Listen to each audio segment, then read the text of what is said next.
కామారెడ్డి ప్రజలు ఒక్క ఓటుతో కేసీఆర్ను గజ్వెల్కు, రేవంత్ రెడ్డిని కొడంగల్కు పంపించారని కామారెడ్డి ఎమ్మెల్యే వెంకటరమణారెడ్డి అన్నారు.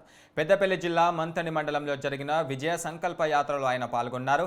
రానున్న ఎన్నికల్లో బీజేపీకి ఓటు వేసి మరోసారి మోదీని ప్రధానమంత్రి చేయాలని ఆయన పిలుపునిచ్చారు. రాష్ట్రంలో ఎలాంటి అభివృద్ధి జరిగినా అందులో సగభాగం కేంద్రం నుంచి వచ్చిన నిధులతోనే అని ఆయన తెలియజేశారు. గత ప్రభుత్వం రాష్ట్రాన్ని అప్పుల పాలు చేసిందని ఆరోపణలు చేశారు.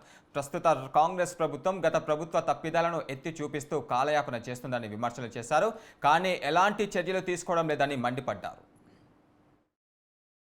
ఇద్దరు ముఖ్యమంత్రులు వచ్చి పోటీ చేసి ఇవాళ సరస్సుడు జరిస్తే ఒకరు కొడంగల్ పోయినారు, ఒకరు గజ్వెల్ పోయి అన్నారు.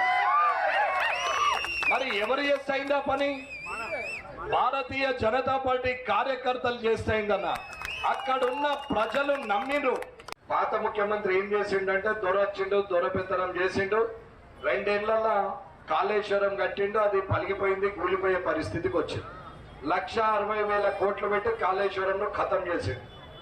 ఒక్కనాడు అసెంబ్లీకి పోయింది లేదు, పెట్టింది లేదు, ఒక్కనాడు సెక్రటరేట్ పోయింది లేదు, మాట్లాడింది లేదు. రాత్రి ఏది యాదికి వస్తే అది పొద్దున పనిచేసి పెట్టేటువంటి దొర ఇవాళ దొరను తీసుకుపోయి మళ్ళీ ఆడ కూర్చుండబెట్టారు.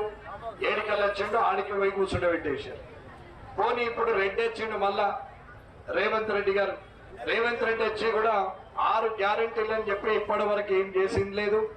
ప్రజాపాలన పేరిట అప్లికేషన్లు తీసుకున్నారు. తీసుకున్న ప్రజాపాలన అప్లికేషన్ల మీద వెరిఫికేషన్ లేదు.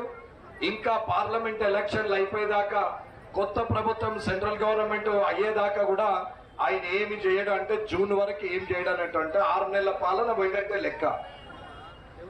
ఈయననేమో ఆయన కొత్త ముఖ్యమంత్రి, పాత ముఖ్యమంత్రి చేసిన పనిని ఆయన గురించి చెప్తున్నాడు. ఈయన దొంగ, ఉన్న డబ్బంతా తినేసిండు, 7 లక్షల కోట్ల అప్పు చేసిండు, తెలంగాణలో అందరినీ మోసం చేసిండు. వాళ్ళ కుటుంబం, వాళ్ళ మంత్రులు, వాళ్ళ ఎమ్మెల్యేలు అందరూ కూడా సంపాదించుకున్నారు తప్ప తెలంగాణకి ఏమీ మంచి చేయలేదు అని చెప్పి